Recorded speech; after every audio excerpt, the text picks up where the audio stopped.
Emma, have you ever felt like your life is starring in a comedy movie where the director forgot to send the script? Every single day. Especially when I open the end of month bills like, why did my wallet vanish in such an artistic way? But today you look like you're acting deeper than usual. What's the hot story? Because I just ran into a situation that, if I told you, you'd swear I made it up. Warning first. If this is about you pouring your heart out to a random street cat again, I'm not shocked. No, this time it's even wilder. A guy around 50 asked me for relationship advice. You? The same person who once replied, okay, instead of, I get how much you're hurting. That was old Alex.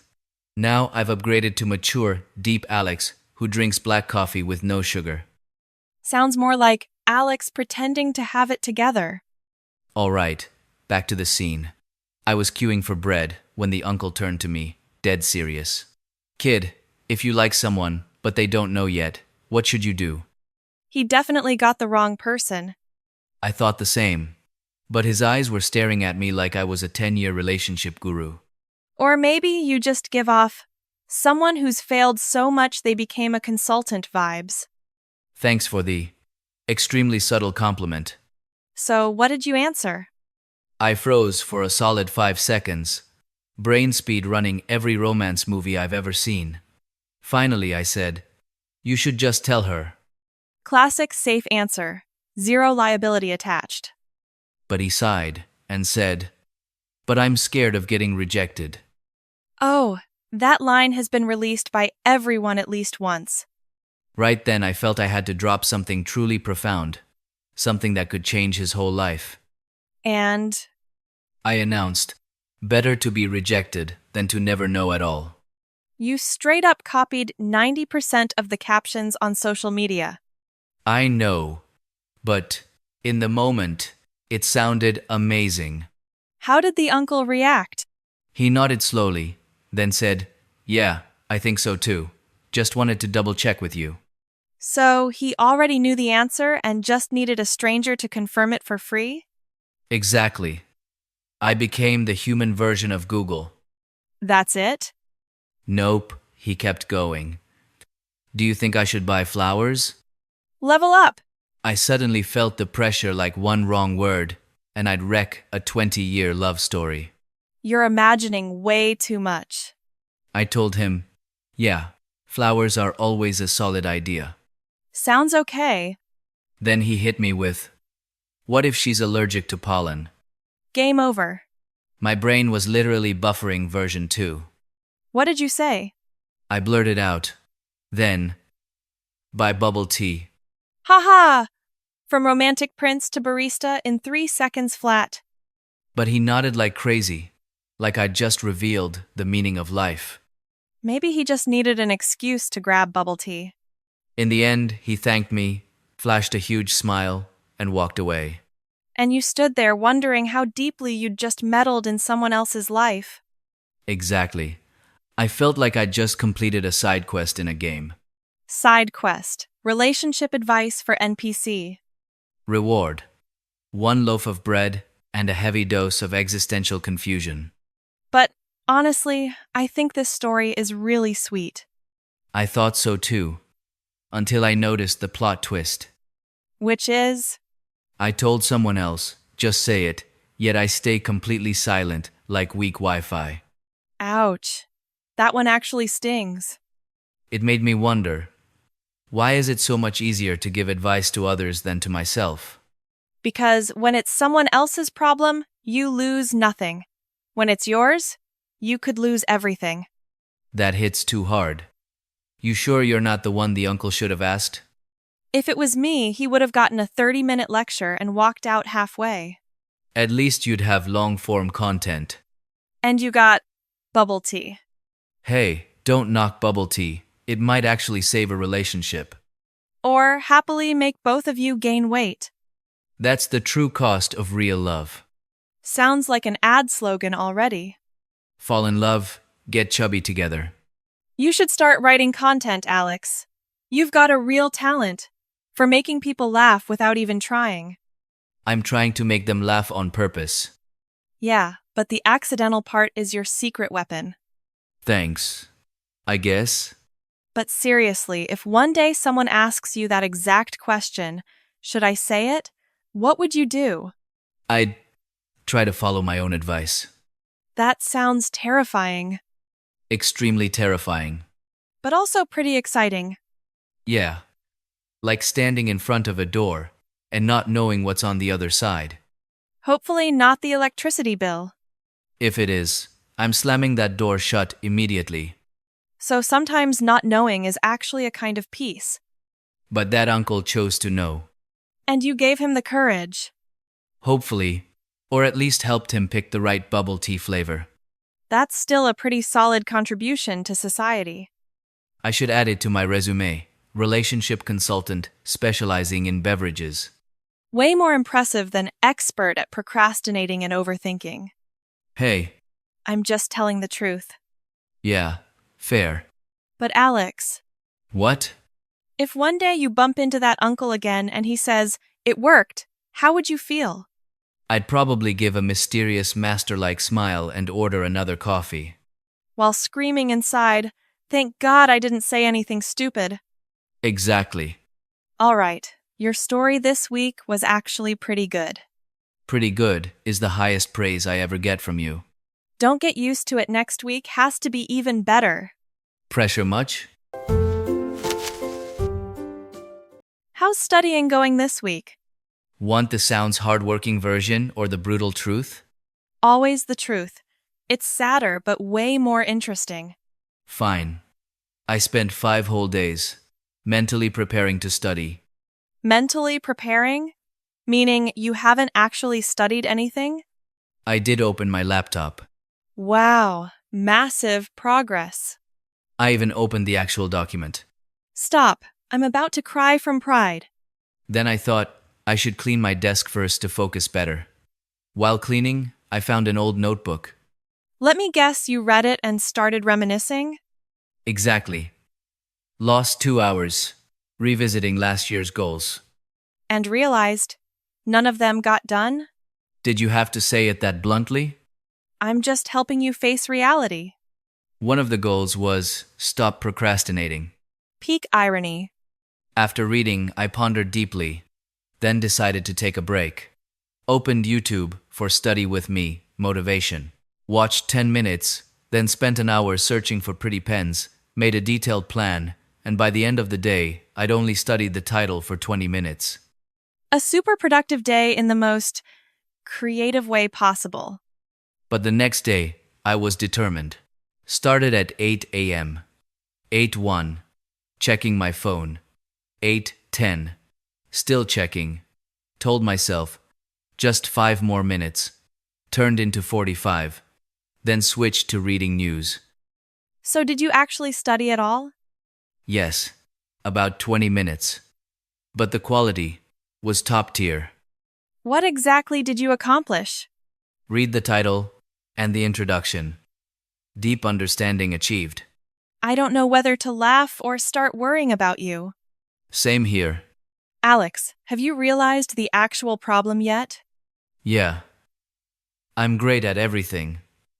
Except the one thing I actually need to do. Exactly. You're not lazy, you're just incredibly creative at procrastinating. That sounds way less bad than lazy. But the result is the same. When you sit down to study, what's the hardest part about starting? The feeling that there's way too much to do just looking at it exhausts me. Overload. You don't have to do everything. Just start tiny. Tiny how?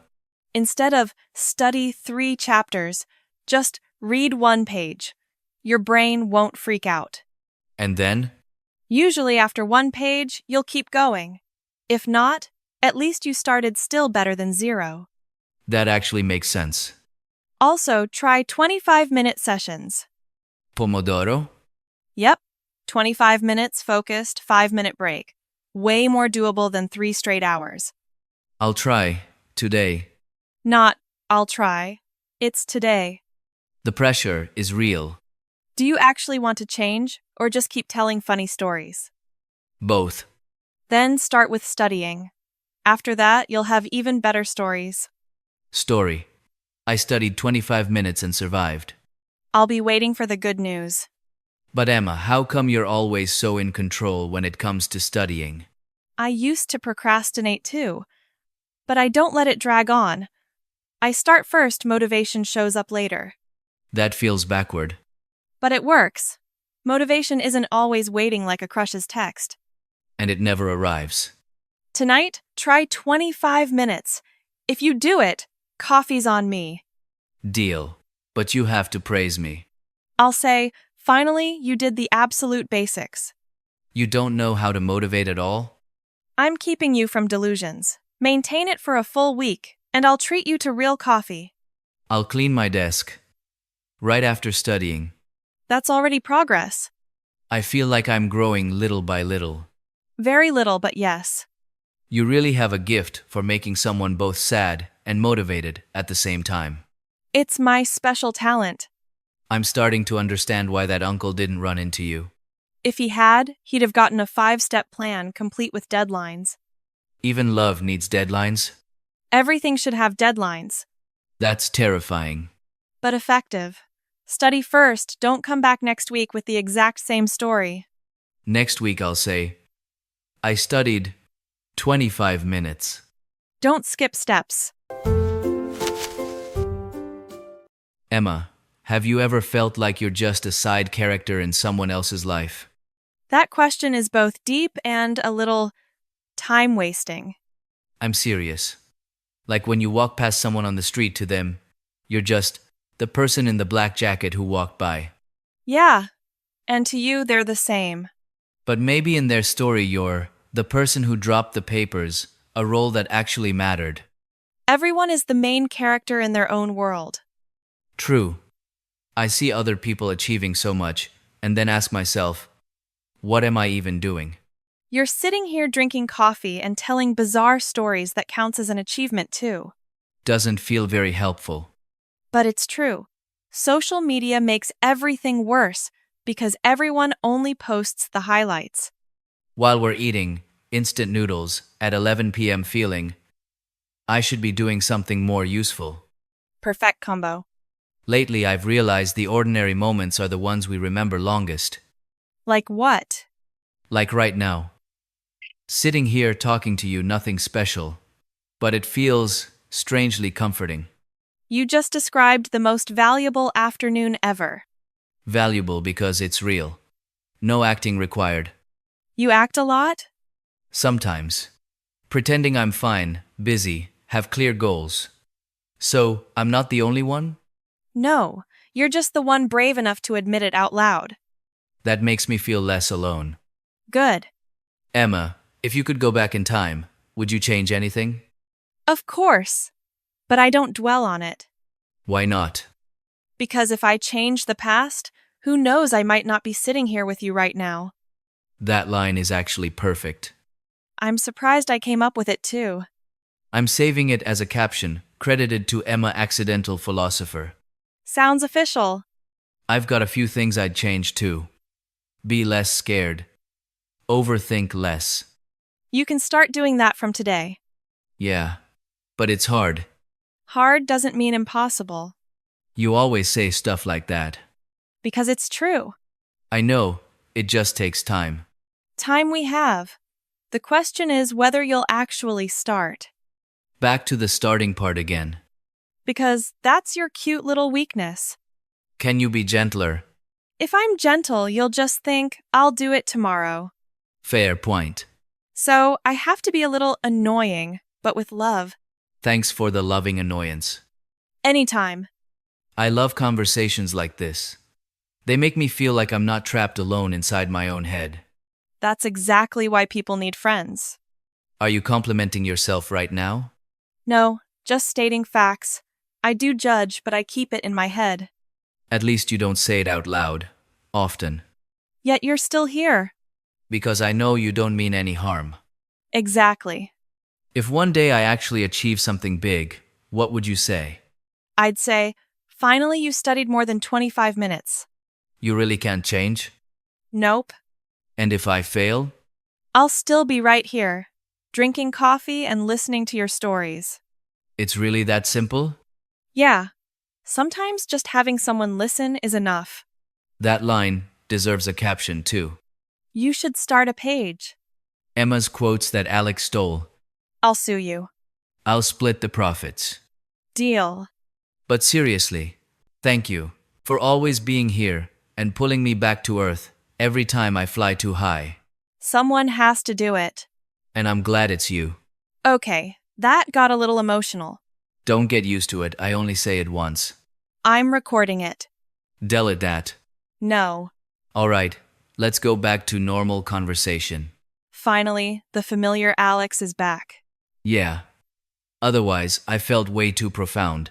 You're not built for that image anyway. Thanks for dragging me back down to earth. No problem. Oh, right, tonight I really will study 25 minutes. I'll be waiting for the update. What if I don't message? Then I'll message first. The pressure is intense. That's called motivation. You really don't leave me any escape route. Because you don't need one. True. Come on, the coffee's finished anyway. Yeah. This conversation was actually pretty effective. More effective than your mental preparation to study. Don't bring that up again. No promises. See you next week? Same place, same time. Hoping for a better version of me by then. At least the version that actually finished 25 minutes of studying. Let's start from there.